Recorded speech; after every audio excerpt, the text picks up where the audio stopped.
welcome to Effective Meeting Management. Hello to my channel surfers out there. There are several folks that have been checking in with us that have been staying up late and also going to sleep in the middle of class, but that's okay. You're not enrolled, so you can sleep through whatever part you want to. But I do enjoy hearing from you people that are tuning in just for fun. It's nice to know that some people like getting educated even if they're not getting credit for it through the university. That's encouraging and refreshing. If you were with us last time, you know that we talked about the basic content of a set of bylaws and went through the kinds of issues that might be included in those. Today we're going to go back and review a little bit by unscrambling some motions. I didn't bring the building blocks in. We'll probably get those back next week or so. But we're going to do that, and then we're going to go back and take another look at voting. A couple of weeks ago we talked about kinds of voting. Want us to review on that and talk about the implications of that from a numerical standpoint. If you're the one who has to calculate the votes and determine was this person elected or not, did the motion pass or not, did the bylaws amendment carry or not. We actually have a math component in this class, and we'll spend a little bit of time on that. But let me ask you first of all, do you think it makes any difference how names are placed on a ballot? Have you ever thought about that? You know, you go to the polls and you vote and the names are there. You get a ballot at an organizational meeting and the names are on there. How are they usually on? Alphabetical? Okay, most of them that I've encountered, they're on alphabetically. Do you think that makes any difference? Rod, what do you?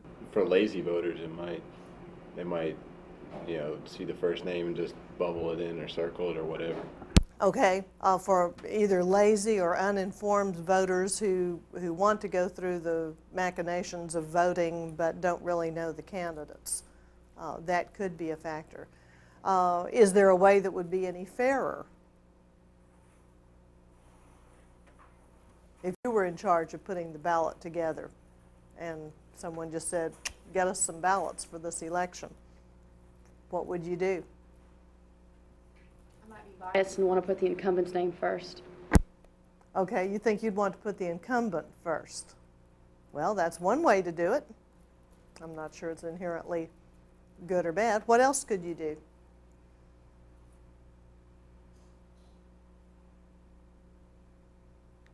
I can remember in high school, I can't remember if it was for council elections or what, but warping a scripture, one of the teachers said, the first shall be last and the last shall be first, and so she reversed the order that they were nominated.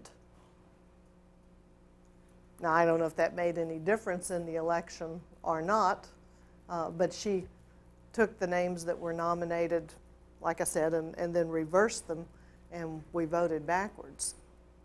So that's one possibility, to simply take what you have and reverse it. What else could you do? You just put them in random order, I guess. Okay, and how would you get a random order? Just assign each one a number and shuffle them and draw straws. Okay, just pull the names, whether you put a number on them and drew the numbers or wrote the last name on a slip of paper and shook them up, but some sort of random order. And I think there are a number of groups that probably do that in order to get them on the ballot. There's an article I'm going to tell you about in just a minute that was published in the Parliamentary Journal, and let me get this up here so folks can see it. This is a national journal on parliamentary procedure. To my knowledge, it's the only one of its kind in the country. It's put out by the American Institute of Parliamentarians. National Association of Parliamentarians has has a journal, but it's more like a magazine with more convention news and things. But this is the only scholarly journal around. It has some fun articles in it too, so it's not 100% scholarly, but most of it is. And this particular issue is the April 1995. And I wanted to share with you the thoughts of I'll find it, of one author who wrote in who was very concerned about the equity issue and in the problem of creating an unbalanced oh, that's not even a word, an unbiased ballot. I can say this, new tongue twister. An unbiased ballot. Because even if you pick the names randomly, which is fair, there's still the concern that the ballot may be an unfair ballot because whoever was lucky enough to draw slots 1 and 2, or if you're electing 3 people out of 12, the people up there at the top may have the advantage. And he said, he identified several things. He said there's the alphabetical order, which we didn't talk about, but the order that they were nominated is one way you could go. Determine the order by lot, which is what we just said with the random order.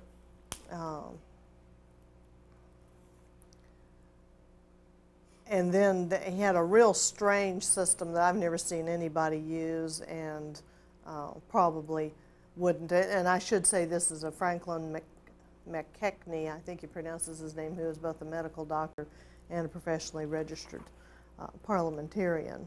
And he lives in Winter Park, Florida. But what he came up with and said, if this is an issue and you really want to try to create an unbiased ballot, then you might do something, and let's see if we can get this one. I know it's on a white background, which is going to glare a little bit. But the idea here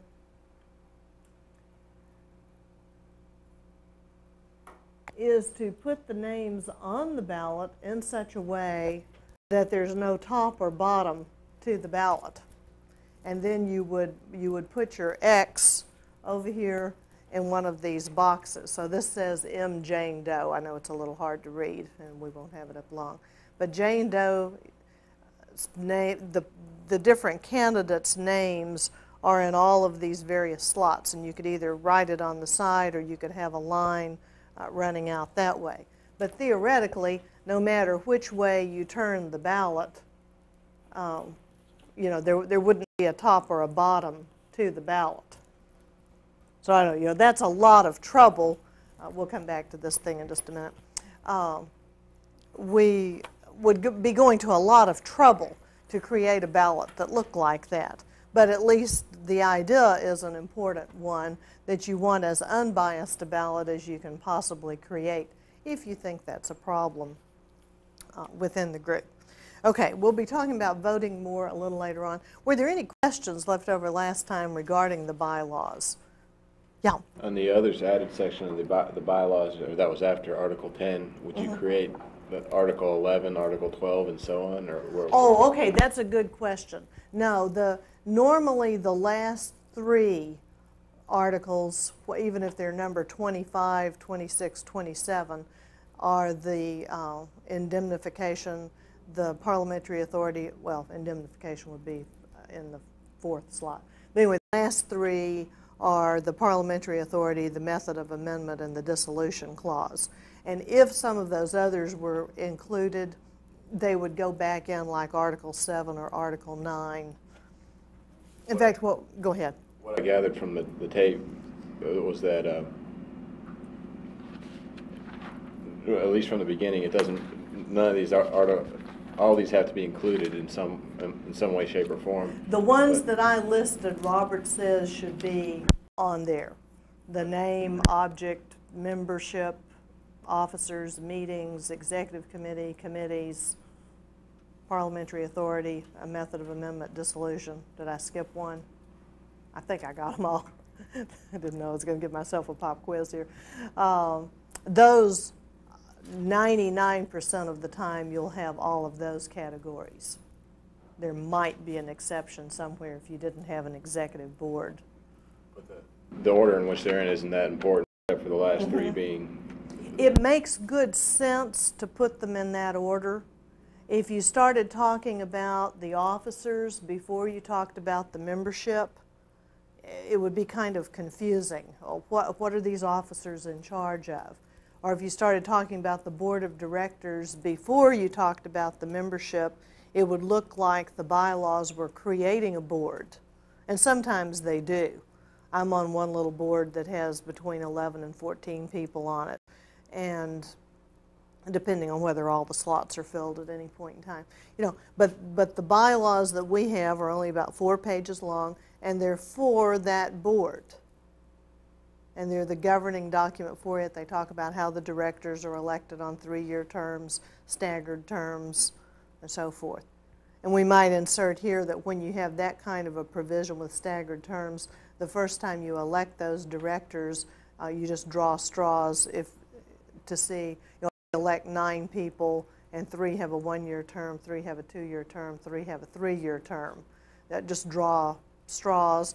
Or say that the people who got the most votes get the 3-year terms. The second most batch of votes go to the people with the 2-year terms, or the 2-year terms go to those people. And then the 3 that are down in slots 7, 8, and 9, maybe out of 15 candidates or whatever, they get the 1-year terms. And then they're up for re-election first. But after the first round, 2 years in, then you've got all the people being elected on their 3-year cycle.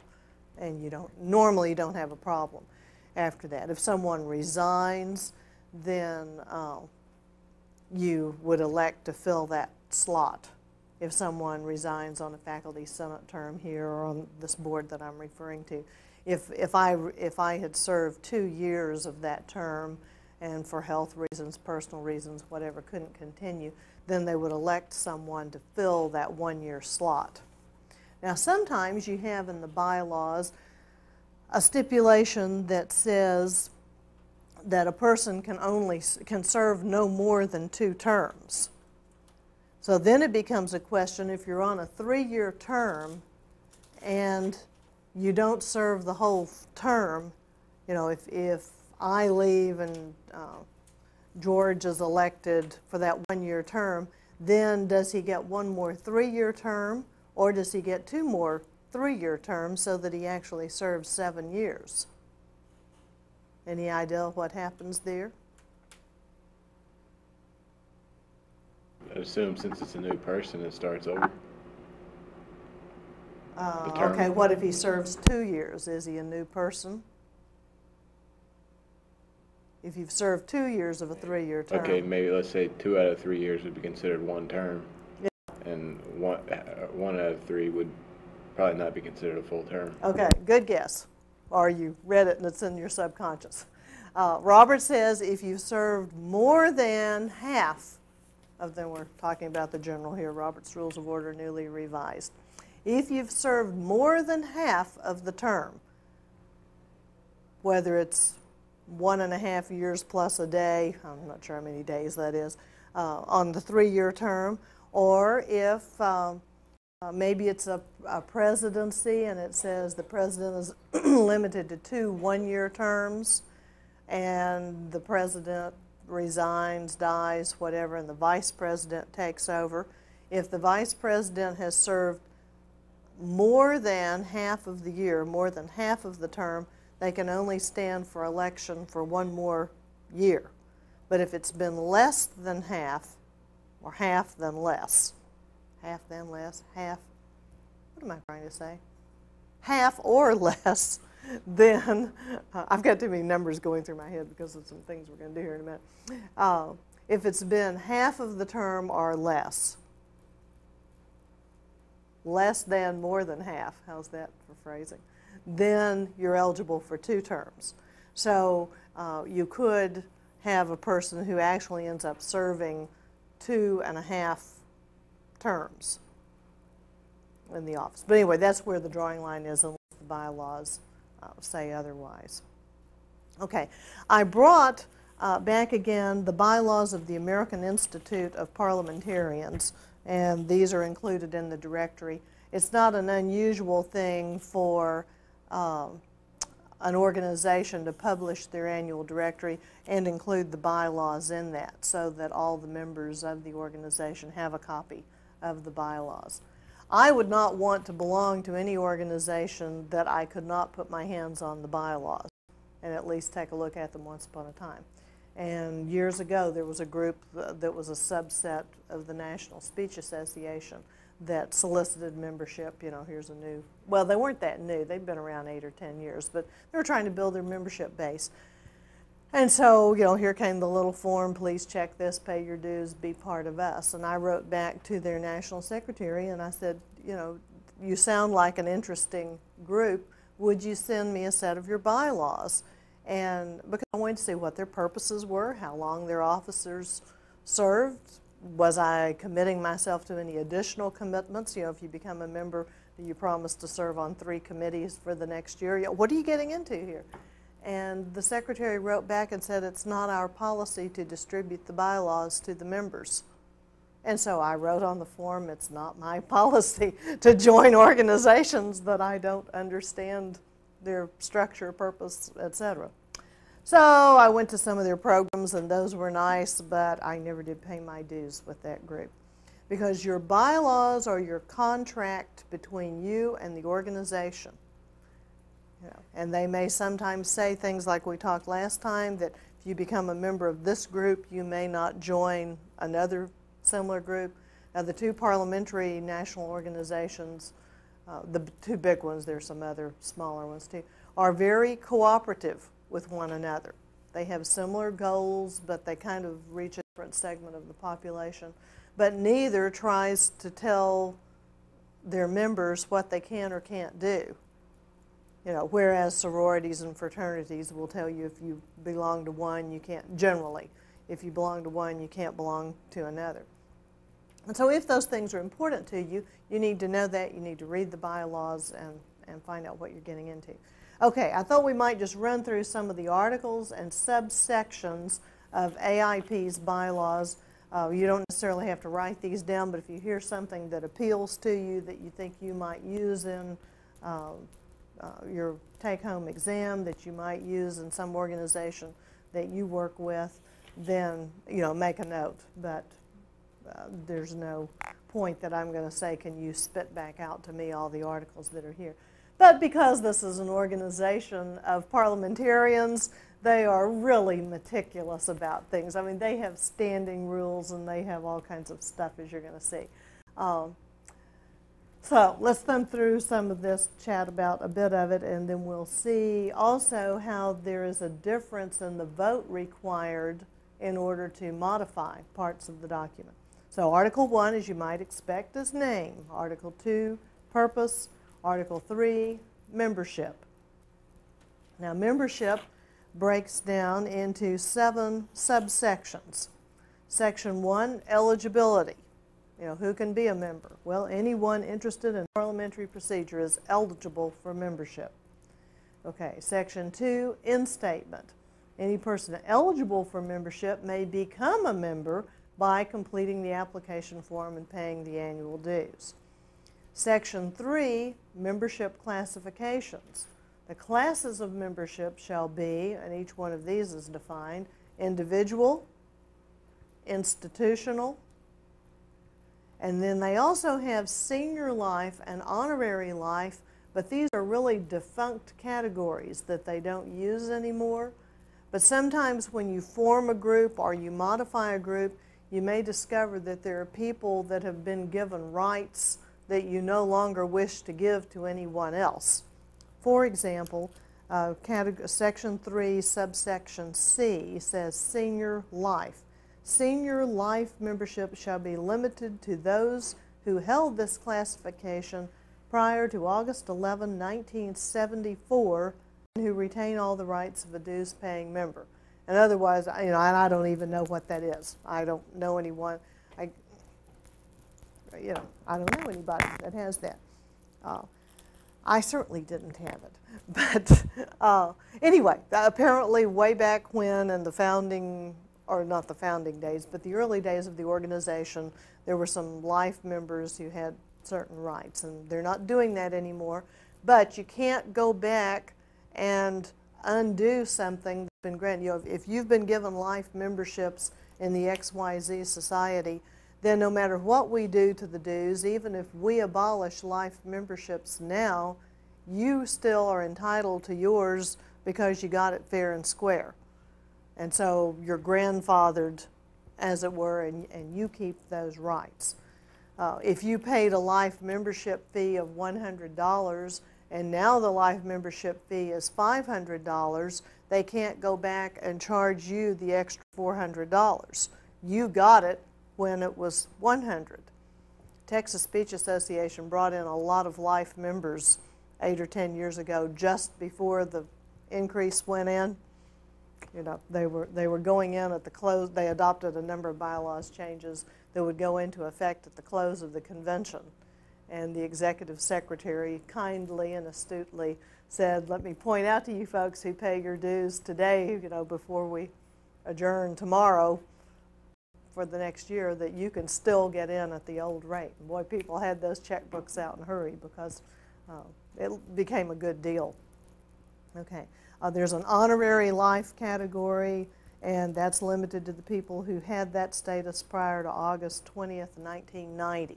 So there was an amendment that did away with that too, and they're not doing that anymore. Okay, so all of this is under membership classifications. A, individual, B, institutional, C, senior life, D, honorary life, and then Section 4 deals with dues. The dues for each class of membership shall be regular, and just for fun, for a ballpark reference, regular, $30, certified parliamentarian, those are the people who passed a written exam, which is a real killer, $40, and then a certified professional parliamentarian is $50, regular under 25 years of age, $20, and institutional memberships, $35. Okay, National Association of Parliamentarians calls their people regular members, professional parliamentarians when they've passed the written exam, and when they've done the complete whole whammy, then those people are called professional registered parliamentarians. So their people are up at the top are the PRPs, and these people are the CPPs. Okay, I'm a PRP, but I'm a CPP, because you end up paying more dues both places and all. AIP also tests over a variety, this is your little tangent for the day, but AIP tests over Sturgis and Demeter and a number of parliamentary authorities. National Association of Parliamentarians test over Robert only, and that's the primary distinction between those two organizations.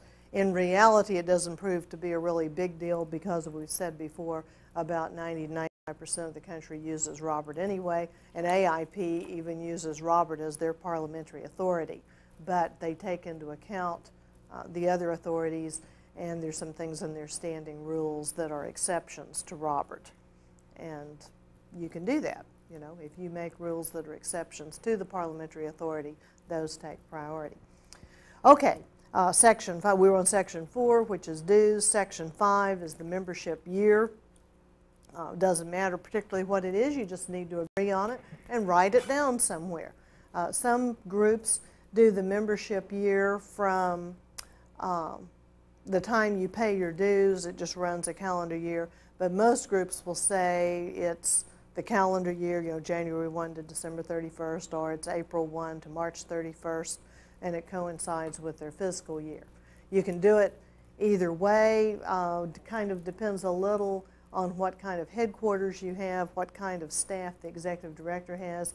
If you have 5,000, 30,000 members that all need to pay dues by April 1st and they're all going to come in March, that gives you a concentrated workload, which is very different from being able to process those dues all year long. But most groups that I belong to do focus them and put them on the calendar year, which is probably easier for record keeping. Trissy? So you're saying that the membership year would coincide with the, we would be equivalent to the Article 5 meetings and the one that you gave us on the last class time? No, the fiscal year just tells you when your membership dues are good. When are your dues expired? When do you, kind of like a magazine subscription, when does it run out? And when do you need to pay your dues again to be a member in good standing? But we're going to come to meetings in just a minute, but the meetings tell you when the meetings occur. Yeah? I'm not sure if I missed this or not. Is this a section under dues that explains membership? Is this No, it's Section 5. It's the next little section. Yeah. And all of these are short. They won't even show up on the overhead, but they're just little sections, a sentence or two on each section. Okay, classification. Section 6. Most groups don't have this, but it says that if you don't pay your dues, then you'll be classified as inactive, and if you come back in, they can decide whether to reactivate you as a regular member, or if you've been up at the CPP status, they can give you your classification back. But that takes a 2/3 vote of the board of directors. And it probably would be influenced by, did your dues only lapse for a few weeks, or did you not pay dues for 5 or 10 years, and then you want to come back in. But the reason would be looked upon by the board of directors. And then Section 7 is termination. Membership shall terminate certainly by death, but also by expulsion, resignation, or failure to pay dues after 2 notices and the expiration of 60 days after the due date. It's important to know when your members aren't members anymore. Okay? Student government here, Student Association at U of H got itself in a mess several years ago that I don't think they ever really waded out of. They just kind of mucked along and went on and got new officers and our new senators and went from there. But I haven't read their bylaws in several years. But at that time, the bylaws said something to the effect that you were removed as a senator if you had missed 3 consecutive meetings and had been given, and then you were to be given notice by the secretary and so forth. Well, the way it was phrased, it was hard to tell whether or not you were still a member until you had received notice that you'd been terminated. And that was kind of, as I recall, the implication of it. So if you'd missed the meetings but hadn't gotten the written notice that you were no longer a senator, then were you a member or not? And my interpretation at the time was yes, you were. But anyway, so there's an ambiguity zone in there between absences and notification. But see, this spells it out much more specifically. But they got in a situation because they weren't sure whether they had a quorum or not. If these people who hadn't been coming were not members, then the quorum was different from, if a quorum's a majority and you've got 20 members, I don't know how many senators we have right now, I've forgotten. But if these people were members, then the quorum is much higher than if they're not members. Because a majority of 25 is going to be 13. A majority of 30 is going to be 16. See how that works? So you need to know who's on your membership list. And with national organizations, it makes a difference. You need to know whether you're going to keep sending these people publications, because it's expensive to send out a journal like this 4 times a year. And if you're not a member anymore and you haven't paid your dues, then you shouldn't be getting this. And there are other publications, there are newsletters and other notices that go out. So in order to determine your quorum, in order to know whether to send people notices that their dues are due or other information and publication, you need to know who your members are. You also need to know in terms of anticipated revenue,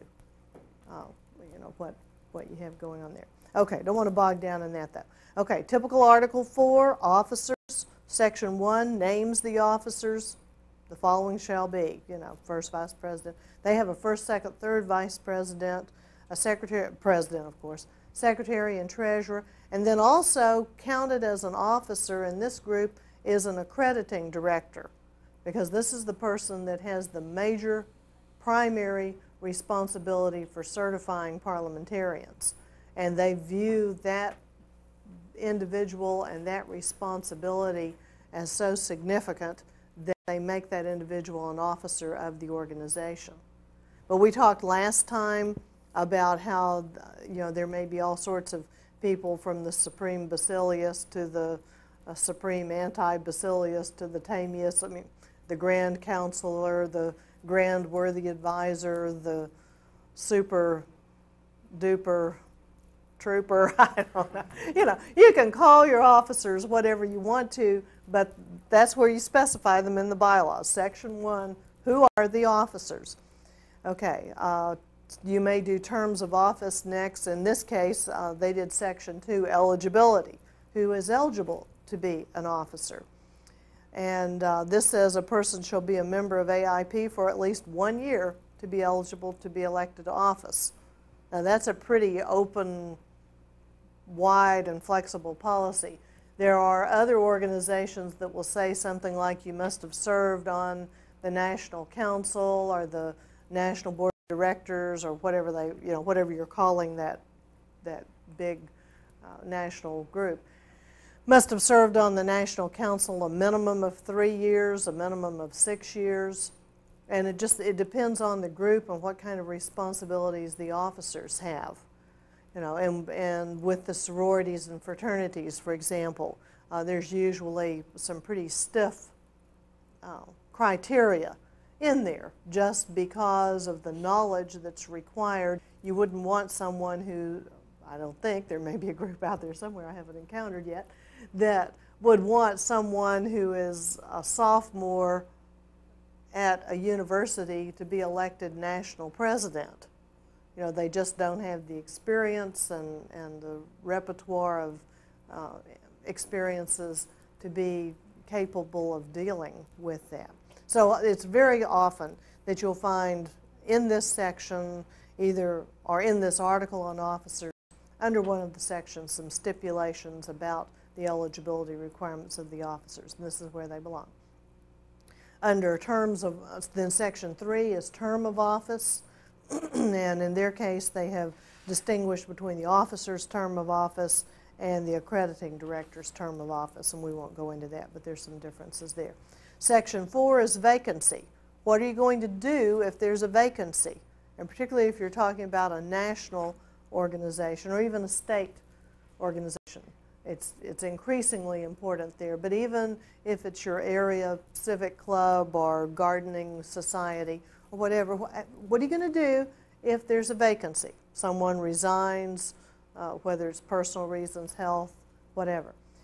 How are you going to fill that? And some groups will say that the officer, in this case it says a vacancy in the office of president shall be filled by the first vice president. The resulting vacancy or any other vacancy shall be filled by the board of directors. So in this case, all the vice presidents don't bump up the line. And you'd need to know that. But because of the responsibilities that those officers have, it would really confuse the operation of the organization to have all 3 officers shifting gear. We looked in the Texas bylaws and saw Texas Speech Association bylaws last time, and saw that it's the vice president-elect who presides at meetings in the absence of the president. But if the president were to resign or be removed from office, then the president-elect would move on, or the vice president would move on up. But they'd have to do some shifting there. So very often the vacancies are taken care of by the board of directors, but other times an election is conducted to fill that. So it can go any of several ways. Okay, Article 5 in this case specifies the duties of the officers.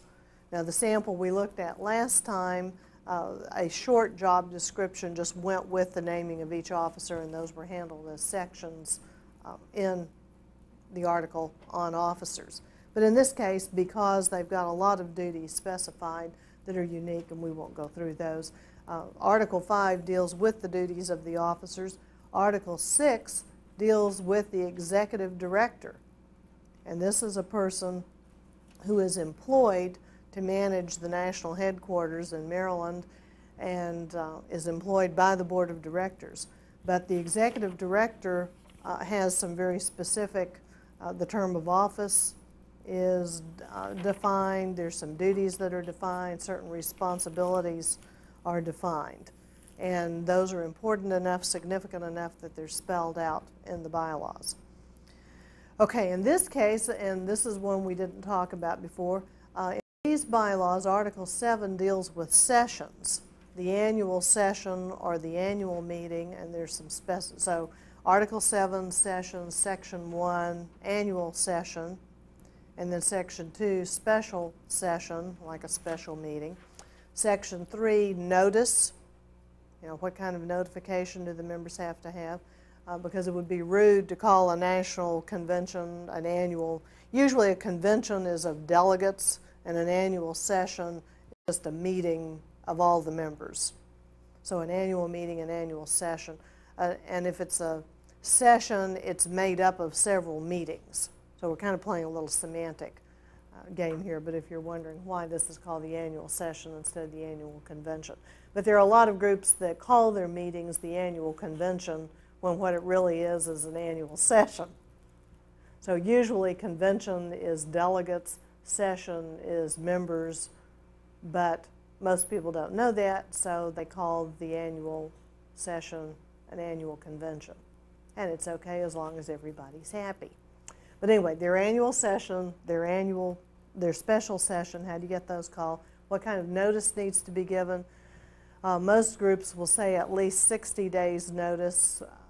Some only say 30 if you have set in the bylaws the way Texas Speech does that it's the second weekend in October unless voted otherwise by the membership.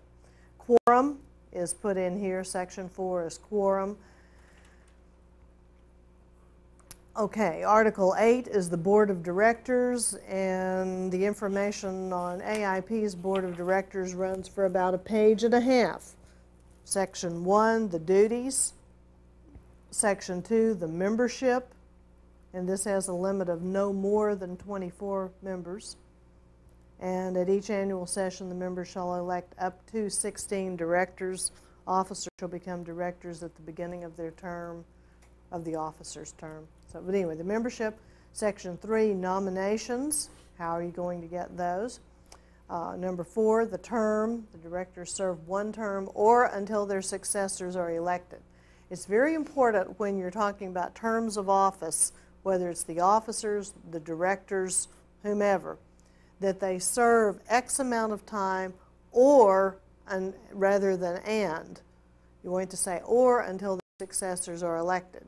Then if you have a crummy accrediting director, a bad editor, whatever, you can simply declare a new election and elect a new person to fill that position. But if you say they shall serve a one-year term and until their successor is elected, then they have to stay in there. It's locked in. So that's a place where that little conjunction is very important. And you want or, not and. Normally you don't have to move people from office, but every once in a while an organization does. And there are easy ways to do it and difficult ways. Okay, but the Board of Directors, Section 1, duties, Section 2, membership, Section 3, nominations, Section 4, term of office, Section 5, vacancy. Again, what do you do if you lose a director? Section 6, meetings. This says the board shall meet at least 3 times a year, pre- and post-annual session, and then one interim meeting. That the board shall also convene upon the call of the president and any 4 directors. So if headquarters had a major fire or needed to be moved from one state to another, or something, there might be some really big things that could occur that you'd really need to convene the board of directors. So the president plus 4 directors could do that. Okay, Section 6 was meetings, Section 7 quorum, Section 8 power to act. Section 9 is a different one that we haven't talked about a lot, mail ballot. Can the organization do business by mail? And now with all the new technology, there's even a question of whether you can, but some groups are putting in their bylaws that voting by email is okay. The new MSLEC group that formed included in theirs. The phone votes are not okay because you can't confirm that in writing. There are situations where you need to have the written decision recorded. You could poll people by telephone and get an understanding that I'm going to write you a letter within the next 72 hours that indicates my position. on this. But anyway, mail ballots need to be provided for, email if you're going to go that route.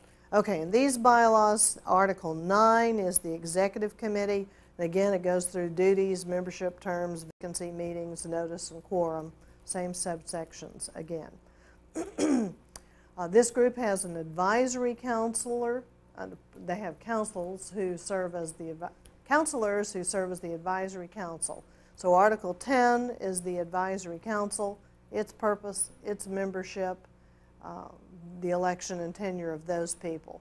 But these are the ones that are turned to generally for advice if there are new parliamentary issues that emerge that have not been addressed in the parliamentary authority, if advice and counsel is needed on anything in particular. Okay, Article 11 is standing committees, the names of the committees, this part's familiar, the names of the committees, the membership, how it's selected, and so on. And then the committees are named, bylaws and rules, education, and those are the two big committees with this group.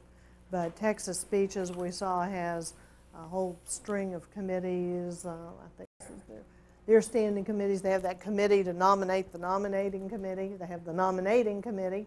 There's a time and place committee, a bylaws committee, a speech teacher of the year committee, a committee on speech and drama in public schools, one for two-year colleges, one for colleges and universities. There's a public relations committee, or an awards committee, a resolution committee. Now, they've got lots of standing committees. Okay, back to AIP bylaws, and we're nearly through here. Article 12 deals with publications, some stuff about the Parliamentary Journal, information about the Communicator, which is their regular newsletter. Article 13, they have a tax-exempt foundation, the AIP Memorial Foundation. All of that's in Article 13. Article 14, let's see, we're over our regular number here. They also have a detailed certification program. So there are 3 sections there: the purpose, the qualifications, the method of examination for the certification program. Article 15 deals with chapters. You know, many groups don't have chapters, they just are themselves. But in this case, Section 1 deals with the chapter committees. Section 2 talks about the chapters themselves. Section 3, how new chapters are formed. Section 4, how you petition in order to get a chapter. Section 5, bylaws of the chapters and how they have to conform to national and do some other things. Section 6 on the dissolution of chapters, and subsection A is the voluntary dissolution. You know, if the chapter decides they're done, they're through, they want to dissolve, there's a fat paragraph on how that works. And then there's involuntary dissolution. If the chapter is not performing up to the standards of national, then here is spelled out the hurdles they have to jump and the vote of the board, which is 2/3, and so some other things, but basically a 2/3 vote of the board to revoke a charter, even if the group wants to remain. Okay, AIP is divided into regions all over the country. Article 16 deals with those regions. Section 1, purpose. Section 2, boundaries. Section 3, bylaws for the regions. Section 4, meetings. Section 5, what happens if they fail to hold conferences. Section 6, finances. Section 7, elections. And 8, and they call their people governors. Section 8, the governor's duties. That's like being the president of the region or something. Then we're nearly to the end. Articles, I've lost my numbers here, 10, 15, 17 is indemnification. Article 18, referendum and amendment. And that breaks down into referendums, amendments of the bylaws. And then they also have an action program and a code of ethics and standing rules. So it takes a 2/3 vote of the members present and voting at the annual session with previous notice to amend the bylaws, the action program, or the code of ethics. Or, option B, a 4/5 vote if at least 12 hours notice has been given. So they recognize there may be an emergency situation, but you know, the ante is up on that. But it shouldn't be such an emergency, you know, you can't do it on 3 or 4 hours notice. but 4/5 and 12 hours. It's the only group I know with that little formula. To amend the standing rules, a majority vote of the people present and voting at the annual session if notice was given with the notice of the annual meeting, or a 2/3 vote with 12 hours notice.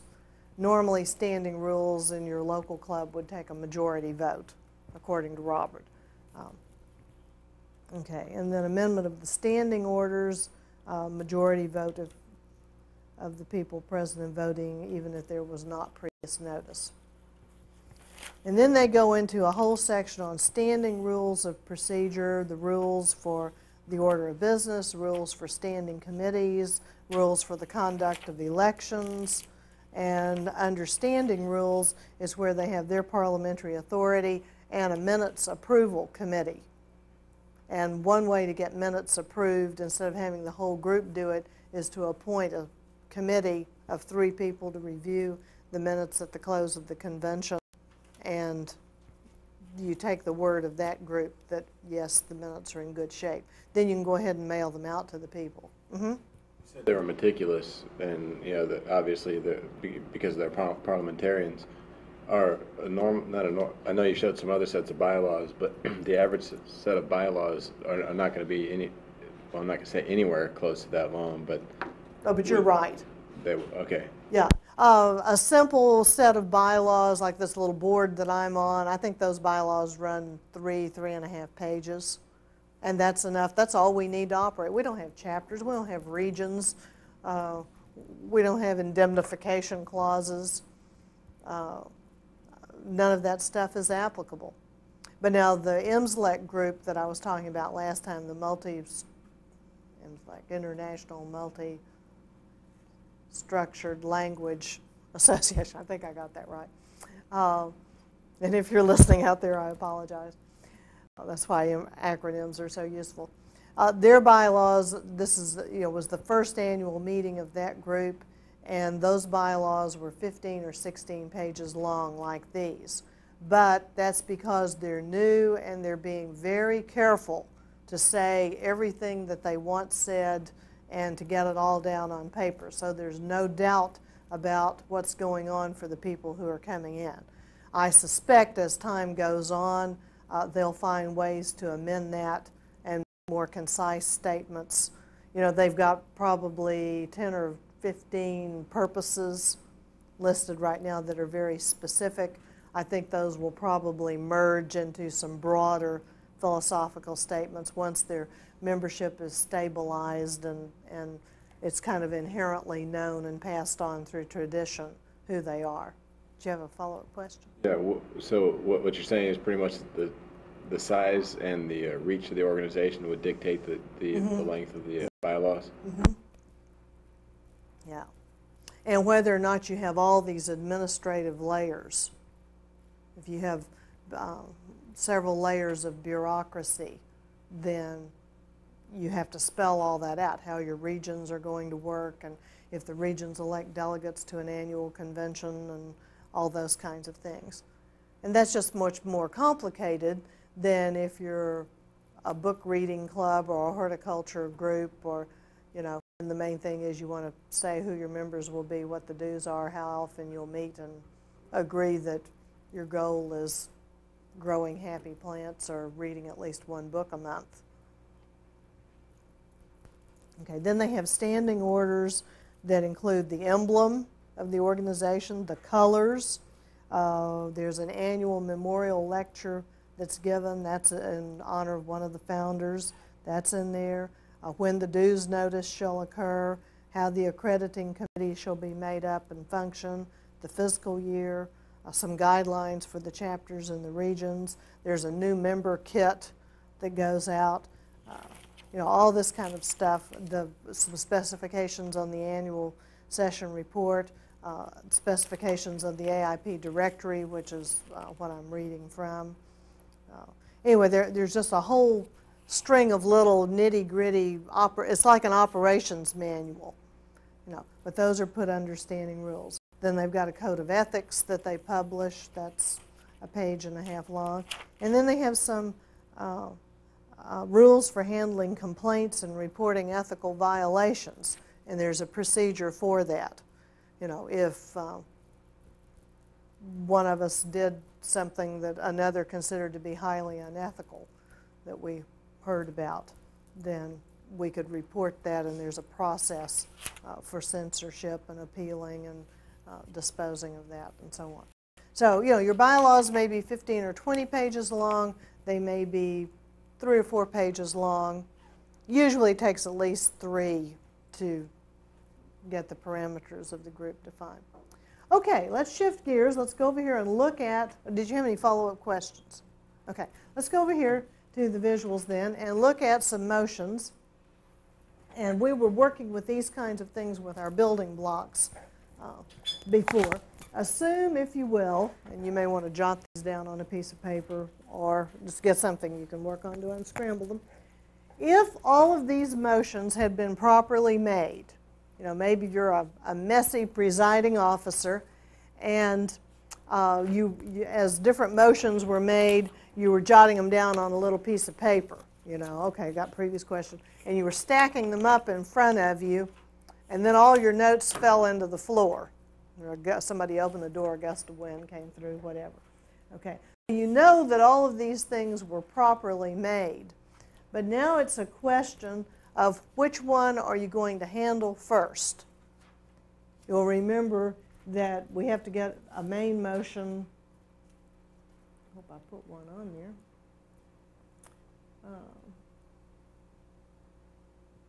Okay, we have to have a main motion on the floor in order for other things to be applicable. Now, we don't have main motion up here. Is there anything there that has the status of a main motion?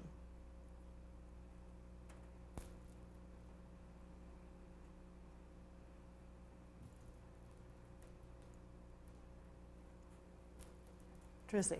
Point of order? No. A point of order is an incidental main motion. The only one that, and this was tricky, I should have started with an easier one. I think I put the hardest one up here first. The only one that has the status of a main motion is, well, it could be adjourn, but refer to committee.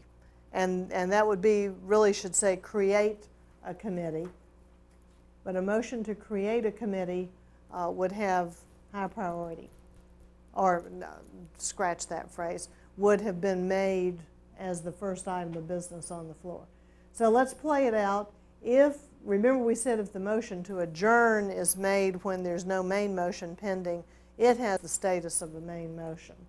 But it would be a little bit hard to refer all of these things on here or apply all of the things on here to the motion to adjourn. So we'll assume for the minute that this refer to committee is our main motion. Okay, which of these things are subsidiary motions that could apply to refer to committee? Is it debatable? Limit debate. Okay, we could limit debate. What else is a subsidiary motion?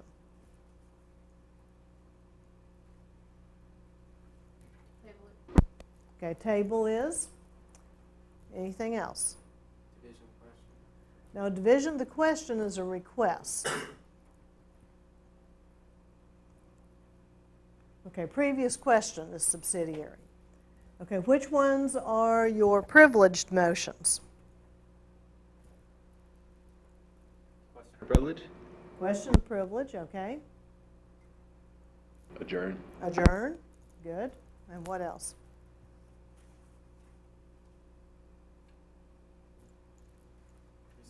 Recess, okay.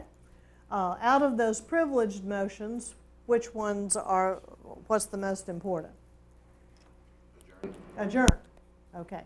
Out of this, then, what are we probably going to take first? No, these have all been made, okay, and they're on the floor. Now I'm getting ready to have you start voting on stuff.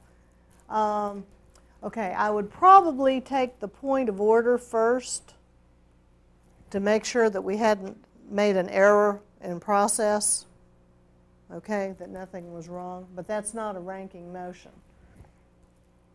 Okay, then we would probably go to adjourn.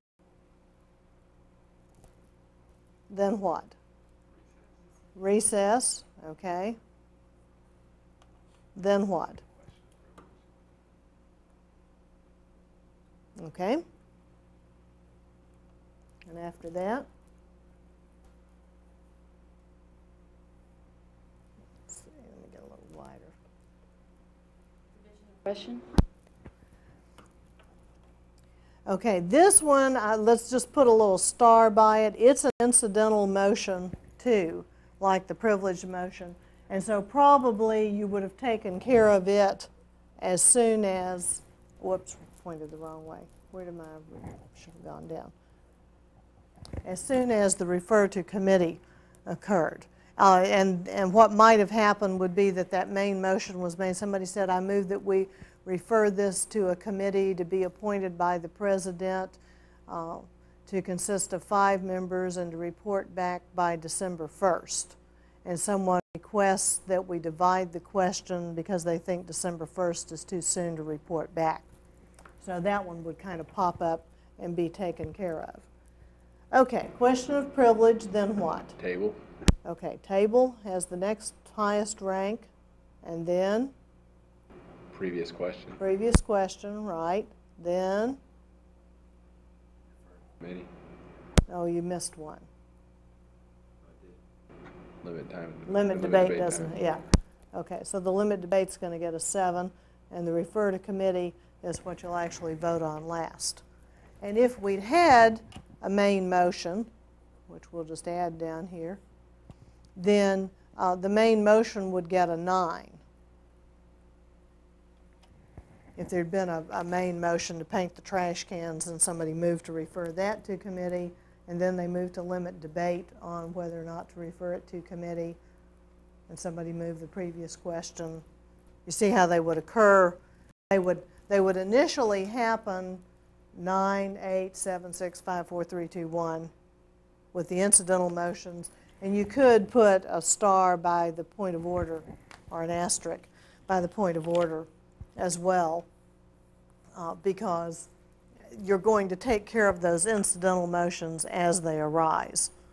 But I also I would put a 1 by the point of order because I would always take the point of order to find out if I were making an error in process. Okay, let's look at another one. Okay, this one's got the main motion on there. This time, get them all in view here. We've got a main motion, point of information, fix the time to which to adjourn, refer to committee, division of the assembly, primary amendment, postpone indefinitely, adjourn, secondary amendment. Okay, think about what order those would be made in. Maybe we should, which one of those would likely be on the floor first? Fix time to adjourn. And which to adjourn? Okay, that's the one you would dispose of first. Okay. Same as we did last one. First, let's go over here on the side and number them in the order they would probably be made, and that might make it easier to figure out which order you would dispose of them. So we'll do in the blanks the dispose order. But the first thing that would go on the floor is the main motion, right? If I say the floor is now open for new business or additional business, and it would be a main motion that occurred. Okay, which of those things would happen next? Postpone indefinitely. Okay, you know that because why? That's next in order. Okay, and none of those other things could, let me say it the other way. Postponed indefinitely can't be made if any of those other things are on the floor. So you know that it happened second. Okay, what would happen third?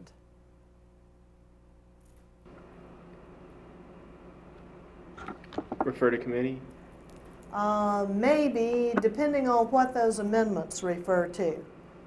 If the amendments are to refer, if the amendments apply to refer to committee, you could have refer to committee next. But probably, I didn't see primary amendment. okay, but probably the amendments refer to the main motion. Now, which one is made when?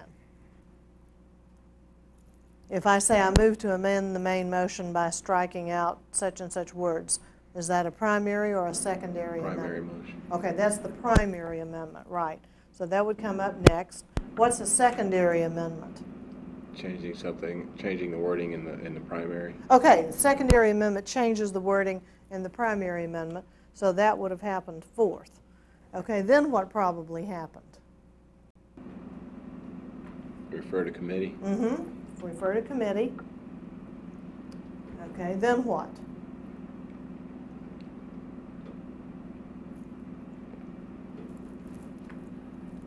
There's no period of time. And it's a trick question at this point.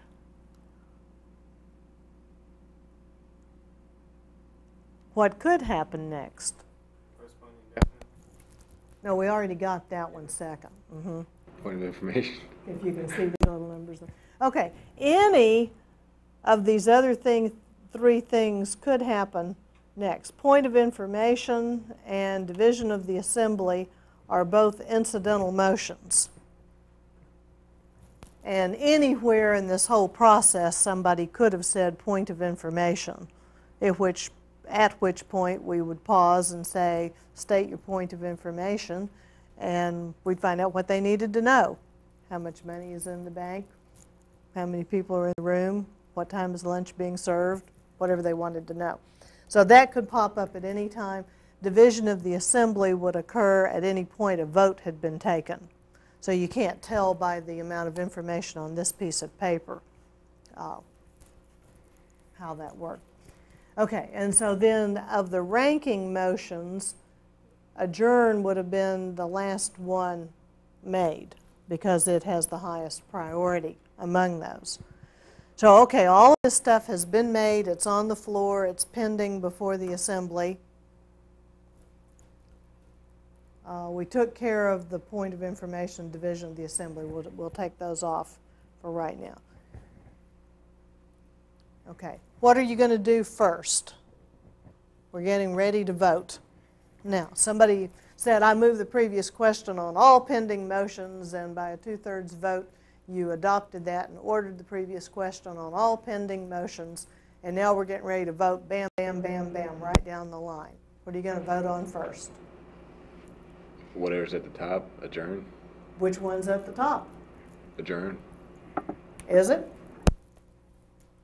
Oh, we left a number off of one. What was made after adjourn? Right up here. Fix the time to which to adjourn would have been made 7th. Okay, I overlooked that one. Vote Okay. on fixing the time to adjourn. And you know with this little scenario that fix the time to which to adjourn was made last because none of these other things could have been made if fix the time was on the floor. Have I lost anybody? I lost anybody out there? Remember those ranking motions, and if you've forgotten, go back to the front of the tinted pages in Robert, where all those little arrows and that listed chart and everything is. Take a look at that and jog your memory on those. So okay, you're going to vote on them then in reverse order. Okay? So the first thing you'll vote on is fix the time to which to adjourn. I've got a question. What Okay. happens if you adjourn? Okay, if And you then- adjourn, then when you come back to your next meeting, next week, under unfinished business, you would have the main motion with everything up to refer to committee. Question doesn't stand through, it'll carry over. That would not carry to the next meeting, no, because this would become an agenda item at the next meeting. I'm pretty sure that's right. I'll double check it. But only the main motion and the subsidiary motions that are sticking to it, and the parliamentary word for that is adhere. If we, like you said, like you had said, somebody called for previous questions on everything that was out there. If and when we got to adjourn, we would adjourn, and then that would be an agenda Right. item. But usually, if we've just voted to order the previous question on all pending motions, that means we've just committed ourselves. We're going to sit here and we're going to vote on these suckers until we're through. Even if adjourn comes up? Well, it probably means we'll vote against adjourn Okay. for right now, and then as soon as we voted bam, bam, bam, bam, bam on everything, then we'll go back and move to adjourn and leave. Okay. So, yeah, this hypothetical scenario warps reality a little bit. Okay, so we might vote on fixing the time to which to adjourn so that we have a recessed meeting, come back 4 hours from now, or go for supper, come back in 2 hours. Okay, then what would we vote on next? And we'll just assume these are failing right now so that we keep going. Fix the time failed. What do you vote on next? Adjourn. Adjourn. Okay, that failed. What are we going to vote on next?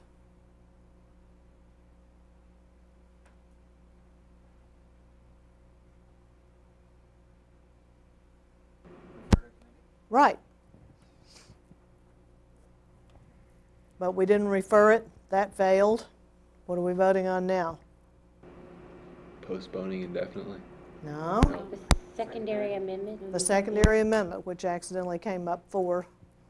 Okay, then what? Primary amendment. Then what? Postpone. Postpone indefinitely. And then the main motion. Okay, see how those numbers reverse? You make them in one order and dispose of them in the other. And last week we were stacking the blocks up to get that effect across. But you build them, you make them and build them in one order, and then you dispose of them by peeling them off the top if you're using that ladder metaphor.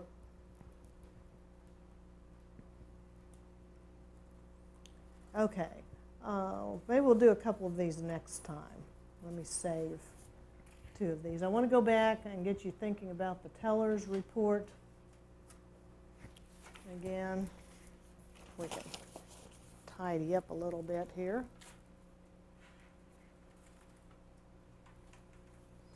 Okay, you'll remember, I think we looked at this visual once before. This is just a sample of a teller's report. Number of votes cast, 100. The number necessary for election is 51 in this case because a majority is what's needed if it's not otherwise specified. And there are the candidates and so forth. And a reminder that blanks are not counted. Okay, illegal votes, and they're sometimes called if I can say it, ineligible votes, are ones in which people voted for someone who was not eligible to run for office, or they marked a ballot in such a way that you can't tell who it's for. They put a real sloppy mark on there that covered across 2 of the lines. They wrote in a candidate's name, only you can't read their handwriting. There are a number of things you can do to a ballot that makes it too messy to make sense out of it. Why do you think you count the illegal or ineligible votes, but you don't count the blank votes? Got any idea what the philosophy there might be? Okay, well, you want to give it a shot? Because it's part of the number of votes that were cast. Even though you can't read it, it was a part of the voting. Okay, is a blank piece of paper not part of, if I take my ballot and I don't mark it, I just fold it and turn it in? Should that be counted? Not voting at all. I mean, that's voting. That's abstaining. Okay, why would somebody do that? Maybe none of the candidates are to their expectations. Well, but you didn't make a paper airplane and sail the ballot or tear it up and say, I can't stand these people. Okay. Sometimes you don't want people to know that you're not voting. And so but you're right on track with the rationale there, that those strange ballots that we just addressed indicate that the person tried to vote and they either were confused about who was eligible or they didn't make their wishes clear.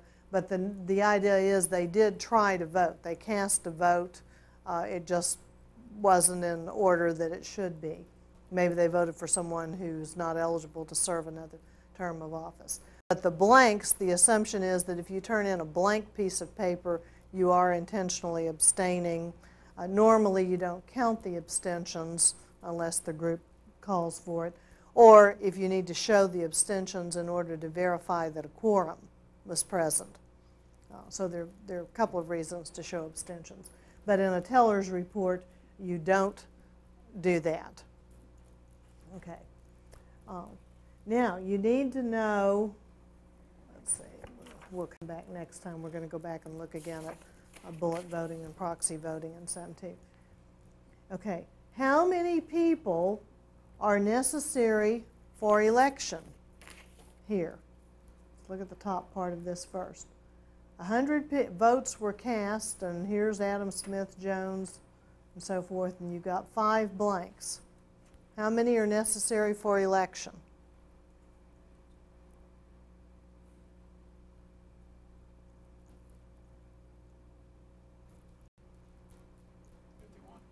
Okay, 51. Why? Majority. Okay, you just had that on the other visual. Okay, what happens if 2/3 are required? Then how many votes do you need? Maybe this is an amendment of the bylaws. Previous notice went out. And take the names off up there. How many? 6. Is it 66 or 30? It's not 33. That's not 2/3. Okay, you have a lot of motions that call for a 2/3 vote. You got to know how much 2/3 is. And you round off to the highest number. 7. Okay, yeah. Wow, we got that one right here. Okay. And if it's a 3/4 vote, you're amending the Constitution or doing something heavy duty. 3/4 of 100 is 75. Okay. I gave you easy numbers to start with here. We're going to look next time, well, we probably won't even get into that today. We're going to look next time at a more complicated vote where we've got 26 people voting. But we'll bring that one back. And there's some others that we're going to calculate. And I think we've got about a minute or two left here. I want you to think about the concept of a plurality. Let me zoom in a little bit so the folks at home can read this one. Because I don't think we've talked about this before. A plurality refers to a person who receives the most number of votes but has not received a majority. Okay, receiving the most number of votes but not receiving a majority.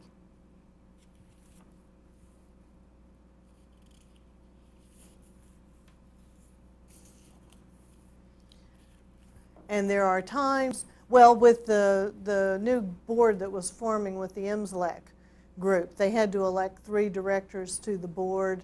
They had about, they anticipated a large number of candidates. Normally, you would specify in your bylaws if a plurality elects.